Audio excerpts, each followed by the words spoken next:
Hi guys, I am Bisola and I am here live in New York for the UNGA, that's the United Nations General Assembly, talking about the Girl Counts campaign with one.org.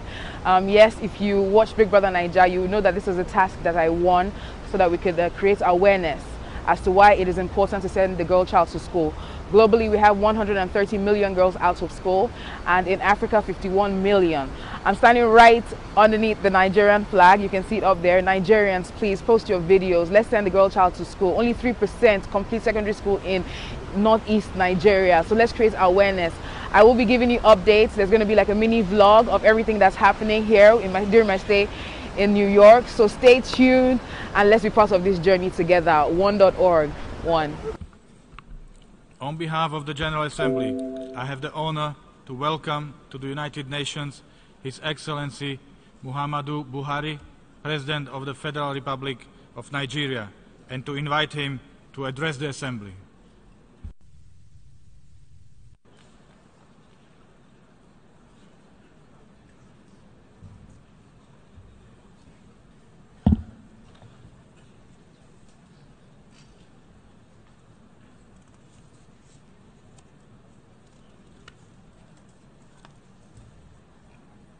Mr. President, fellow heads of state and government, Mr. Secretary General, distinguished delegates, ladies and gentlemen, on behalf of my country, Nigeria, I congratulate you, Mr. President, on your election, and Mr. Gutteres on his first General Assembly outing as our Secretary General.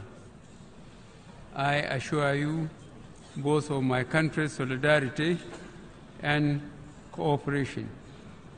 You will indeed need the cooperation of all member states as we are meeting during extraordinary, troubled, and dangerous times.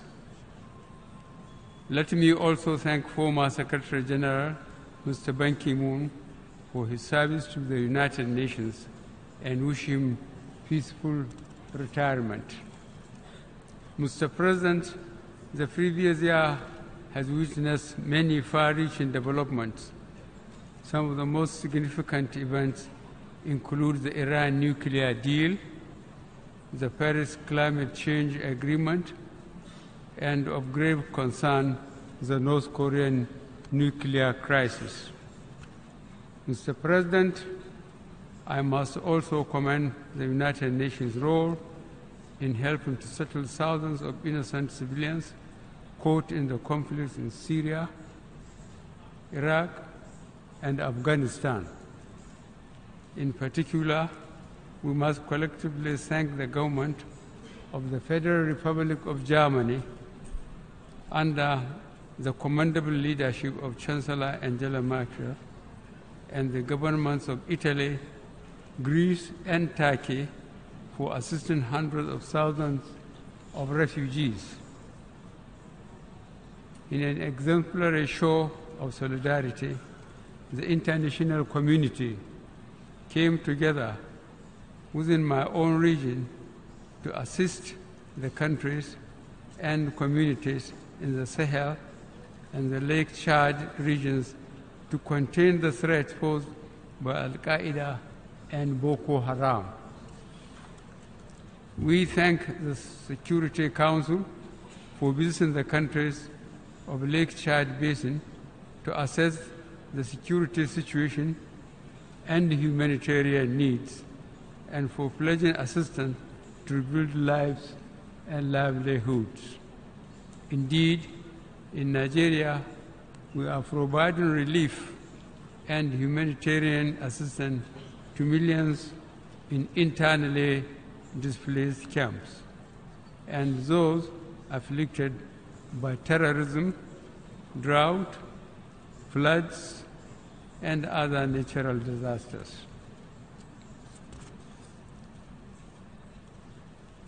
In the last year, the international community came together to focus on the need for gender equality, youth empowerment, social inclusion, and the promotion of education, creativity, and innovation.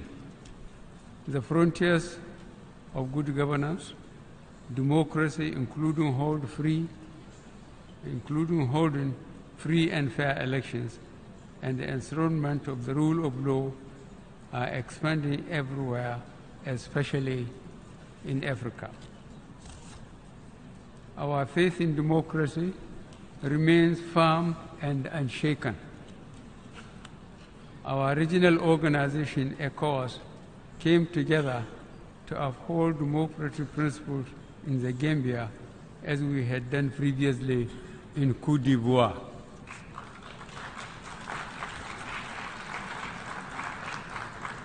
Through our individual national efforts, state institutions are being strengthened to promote accountability and to combat corruption and asset recovery. These can only be achieved through the international community cooperating and providing critical assistance and material support. We shall also cooperate in addressing the growing transnational crimes such as forced labor, modern-day slavery, human trafficking, and cyber crime. Mr. President, these cooperative efforts should be sustained. We must collectively devise strategies and mobilize the required responses to stop fleeing ISIS fighters from mutating and infiltrating into the Sahel and the Lake Chad Basin, where there are insufficient resources and the response capacity is weak. This will require strong United Nations cooperation with regional organizations such as the African Union in conflict prevention and management. The United Nations should continue to take primary leadership of the maintenance of international peace and security by providing, in a predictable and sustainable manner, adequate funding and other enablers to regional initiatives and peacekeeping operations authorized by the Security Council. Mr. President, new conflicts should not make us lose focus on ongoing unresolved old conflicts. For example, several United Nations Security Council resolutions from 1967 on the Middle East crisis remain unimplemented. Meanwhile, the suffering of the Palestinian people and the blockade of Gaza continue. Additionally, we are now confronted by the desperate human rights and humanitarian situation in Yemen, and most tragically in the Rakhine state of Myanmar. The Myanmar crisis is very reminiscent of what happened in Bosnia in 1995 and in Rwanda in 1994.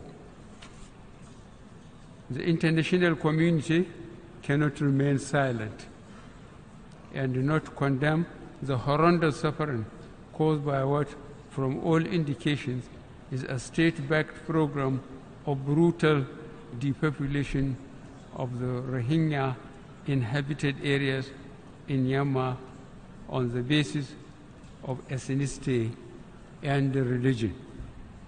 We fully endorse the call by the Secretary General on the government of the Myanmar to order or halt to the ongoing ethnic cleansing and ensure the safe return of the displaced Rohingya to their homes in safety and dignity. In all these crises, the primary victims are the people, the most vulnerable being women and children. That is why the theme of this session, focusing on people striving for peace, and decent life for all on a sustainable planet is most opposite. While the international community grapples to resolve these conflicts, we must be mindful and focused on the widening inequalities within societies and the gap between the rich and the poor nations. These inequalities and gaps are part of the underlying roots of competition for resources, frustration, and anger leading to spiraling instability. The most pressing threat to international peace and security today is the accelerated nuclear weapons development program by North Korea. Since the Cuban Missile Crisis of 1962, we have never come so close to the threat of nuclear war as we have now. Mr. President, Nigeria proposes a strong United Nations delegation to urgently engage the North Korean leader. The delegation, led by the Security Council, should include members from all the regions. The crisis in the Korean Peninsula underscores the urgency for all member states, guided by the spirit of enthroning a safer and more peaceful world, to ratify without delay the treaty prohibiting nuclear weapons, which will be open for signature here tomorrow. Mr. President, I end my remarks by reiterating Nigeria's abiding commitment to the foundational principles and goals of the United Nations. Since our admission as a member state in 1960, we have always participated in all efforts to bring about global peace, security, and development. Nigeria will continue to support the United Nations in all its efforts, including the attainment of the 2030 Agenda for Sustainable Development. I thank you.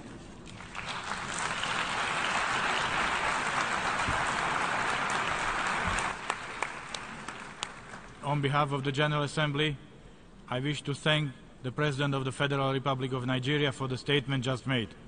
May I request representatives to remain seated while we greet the Head of State.